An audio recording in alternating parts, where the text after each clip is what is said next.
Hi friends, स्वादिष्ट recipe या YouTube चॅनलवर आपल्या सर्वांचे मनापासून खूप खूप स्वागत। आज आपण कांद्याच्या पातीमध्ये सुकट टाकून खूप छान अशी चमचमीत भाजी करणार आहोत। कांद्याची पात न आवडणारे सुद्धा खातील एवढी सुंदर। पूर्ण व्हिडिओ पहा म्हणजे तुम्हाला कळेल कशी बनवायची। त्यासाठी मी कांदा चिरून घेतला, टोमॅटो, कोथिंबीर आणि लसूण ठेचून घेतला आहे आणि एक वाटी मी सुकट घेतली आहे, छान निवडून घेतली। त्यामध्ये धूळ वगैरे असते आणि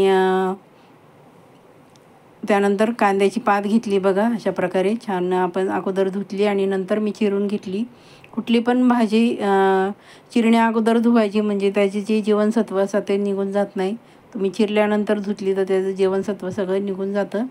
त्यानंतर आपण जी सुकट घेतली होती ती पॅनमध्ये घेतली आहे आणि छान अशी आपण ती मध्यम गॅसवर भाजून घेणार आहोत, म्हणजे तिचा जो वास येतो तो जरा कमी होईल आणि चव पण खूप छान लागेल।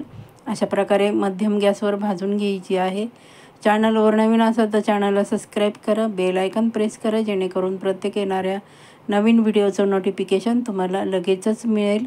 अशा प्रकारे छान अशी मंद गॅसवर भाजून घ्यायची, म्हणजे त्याची जी रीती आहे ती सुट्टी होईल, चिकटून राहते ती। नंतर आपण ती धुवून घेणार आहोत। परत त्याच पॅनमध्ये मी तेल टाकलं 1 चमचा आणि जिरे टाकले 1 चमचा। जिरे छान तडतडून द्यायचे म्हणजे त्याचा छान स्वाद लागतो आणि जिरे आपल्याला थंडावा देतात, त्यामुळे जिऱ्याचा प्रत्येक पदार्थामध्ये वापर केला जातो। त्यानंतर मी कांदा घेतला होता बारीक चिरून, तो छान असा सोनेरी रंग येईपर्यंत आपण परतून घेणार आहोत। खूप सुंदर होते भाजी। त्यानंतर आपण थोडंसं मीठ टाकणार आहोत, म्हणजे कांदा आहे तो पटकन भाजल्या जाईल, जास्त वेळ लागणार नाही। ही भाजी आहे ती तुम्ही चपातीबरोबर खाऊ शकता, भाकरीबरोबर पण खाऊ शकता, एवढी अप्रतिम अशी चवीची होते।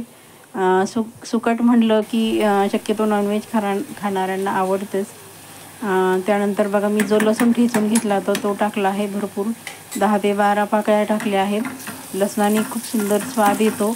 तुम्हाला जर लसूण चालत नसेल तर तुम्ही स्किप केला तरी चालेल। हे बघा अशा प्रकारे छान आपण लसूण त्या कांद्यामध्ये परतून घेणार आहोत। तुम्ही छान असा लसूण परतून घेतला की त्याचा भाजीला खूप छान असा स्वाद येतो। खूप सुंदर आणि खूप चवीला भन्नाट अशी रेसिपी आणली आहे मैत्रिणींनो। बघा आपला कांदा छान असा परतून झाला आहे आणि लसूण पण परतून झाला आहे। त्यानंतर आपण त्यामध्ये 1 टोमॅटो बारीक चिरलेला टाकला आहे। टोमॅटोने खूप छान स्वाद येतो।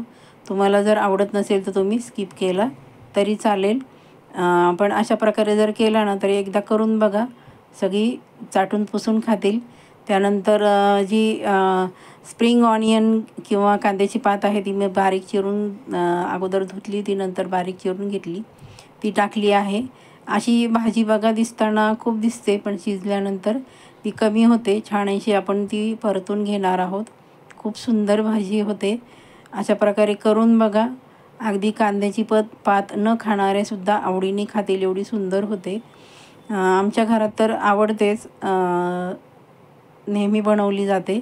त्यानंतर मी माझा जो घरगुती काळा मसाला आहे तो टाकला आणि मीठ मी बेतानेच टाकणार आहे, कारण आपण कांद्यामध्ये पण मीठ टाकलं आहे। आणि त्यानंतर जी सुकट होती ती आपण अगोदर भाजली होती, नंतर छान अशी धुवून घेतली, म्हणजे त्याची जी रेती असते त्याला ती निघून जाईल सर्व।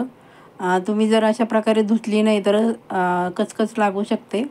हे बघा आपली भाजी मी पाणी अजिबात टाकलं नाही, वाफेवरच अशी छान शिजवून घेतली आहे। 5 मिनटासाठी मध्यम गॅसवर शिजवून घेत आहे बघा। अशा प्रकारे आपोआप पाणी सुटलं त्याला मिठाचं, आणि आपण जी कांद्याची पात धुवून घेतली होती त्याचं पाणी सुटलं आहे। बिना पाण्याची शिजवायची म्हणजे चव खूप छान लागते, पाणी न टाकता। बघा किती सुंदर झाली आहे आणि मसाल्याचा रंग पण बघा माझा किती सुंदर आहे। तुम्हाला जर माझे मसाले ऑर्डर करायचे असेल तर मी डिस्क्रिप्शन बॉक्समध्ये माझा नंबर देते, एकदा तुम्ही मसाला वापरून बघा।